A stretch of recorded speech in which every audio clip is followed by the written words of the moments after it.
I'm Tanya Ross and I'm bringing you this video today. We've already worked, if you've seen the last video that I did, was tummy and back. So we're going to bring in your obliques on the side body as well. So with your stability ball, again I'm about 5'2", this ball is 55 centimeters. So if I'm sitting on it, it's about a right angle, okay, at the knees roughly, or hips slightly higher than the knees. I know for these exercises, sometimes the bigger the ball, the harder it is. So, and you have a number of different ways of doing this. So, if you've seen this exercise before, you might be thinking, oh, what way do I want to put my feet? They're different in a different video. But again, there's lots of different ways. So I'm just going to give you an idea and you can run with it. So I'm going to pop my feet in against the wall, okay? And as my feet are positioned there, I want to make sure that the ball isn't under my armpit, that it's underneath my ribs. So sometimes a good way of measuring it out might be that I'm going to go the lower leg length away from the wall, then keep the ball in really close. And I'm going to lift my spine up and over it. And then I'm going to go 1 foot in front and 1 foot behind, which for me I think is one of the safer ways to set it up. So if you're going to fall, you're going to rotate onto the ball. Whereas if you change the legs over, if I was going to fall, I'm probably going to fall this way, and in which case it's a little bit more dangerous. So it all depends on how stable that you feel that you are.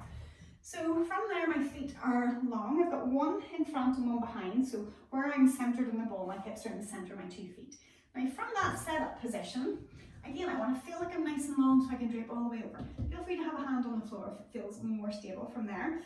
Options, you can have the hand here to feel your waist. A little bit more challenging is maybe behind the head, and a lot more challenging is the arm up. So don't just race to here. Why not work your way up?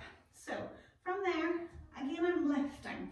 I don't want to scrunch my spine. I'm going to keep my spine long as I come up. So it's not about how deep a bend that I can make. There are options, but I can really feel that working in through my side.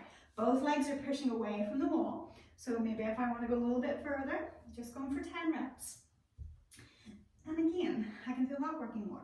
Maybe I want to work a little bit stronger. And again, I can really feel that in my side, and you should feel it in your side waist. But at the same time, all of this is drawing in, shouldn't be pushing out in any direction. So once I've done 10, okay, option if you want to do a little hold for 10 might be that again you hold onto the ball, the floor. You might be that you're going to take the hands up, or again that deeper challenge might be both arms up. So I'm just going to go here because I can really feel that's worked. I've already done a few things today, but that feeling of zipping up inside. Steady breathing. And release. And I like that little release of being able to come down on top of the ball. Okay. So the second side, okay, you can do this without your feet against the wall. It's not my preference. I find it really quite difficult to work with.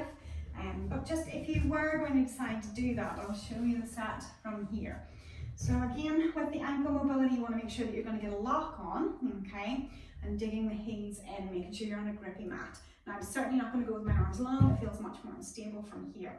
So again, I can still work it, I'm just not going to come up in as big a movement, but I can still stay side on. I'm still equidistant from front and back foot with my hips.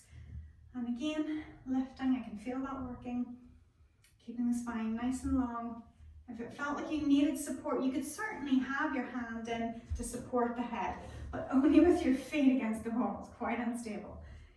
So again, you choose. Do you want to go stronger with your option? With that hand secure on the floor, you can make it stronger if you want to, even if the feet aren't up against the wall. When we get to those 10, somewhere in there, again, nice and long with the spine, trying to hold that position. Again, trying to get everything zipping in, lengthening through the back. Holding, maybe challenging just down to the ball.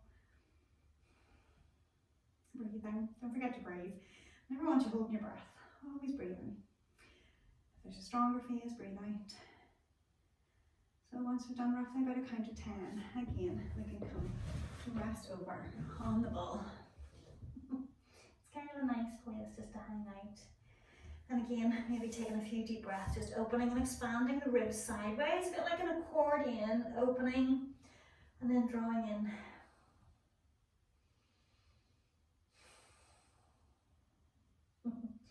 That's Tanya signing out. If you like the video, leave me a like, that'd be great, and a comment of why. And subscribe to the channel. More videos are there and coming soon. Thanks for watching. Bye.